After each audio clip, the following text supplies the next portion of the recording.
We are back with one of my favorite guests of the past and one of my favorite guests of the future. Back in here for the third time with one of my favorite writers, thinkers, personalities, Ryan Holiday. This is what you need to read. Ego is the enemy. Trust me. I carry it with me. The world's best-selling living philosopher whose books have sold more than 4 million copies all across the world. Please welcome back to the show New York Times bestselling author Ryan Holiday. I gave a talk to the Pittsburgh Pirates last year, and as I walked into their locker room, there was a quote on the wall.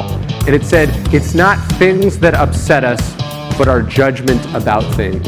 They didn't know that this quote is actually also 2,000 years old, and it comes to us from Epictetus. If you think you're as good as you can be, in some sense you're right, because you won't get any better.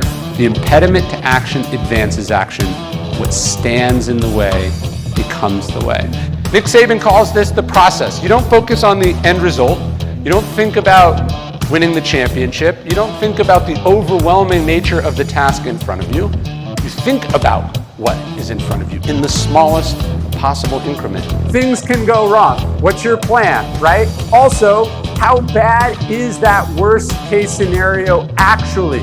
We define the fear so then we can actually face it objectively and calmly. How unfortunate it is that all this stuff happens. Then he catches himself and he goes, no, actually, it's fortunate that it happened to me. Stoic philosophy dates back 23 odd centuries. I'm not having to make this up from scratch. There is this fundamental bias in tech, in business, around what's new, because that's exciting. And what we ignore, the opportunity we leave on the table, is the classic stuff that really works. If we thought of the economy as a whole, the vast majority of profits are not coming from the hot new company.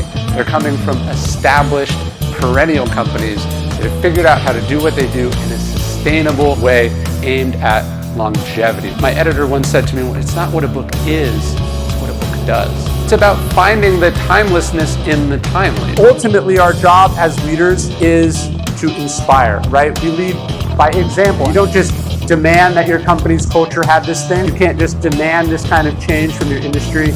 You have to model it. That's the question that we have to ask ourselves constantly as leaders. Is this going to make me a better leader or worse leader? Is this going to make our company better or worse? That you control.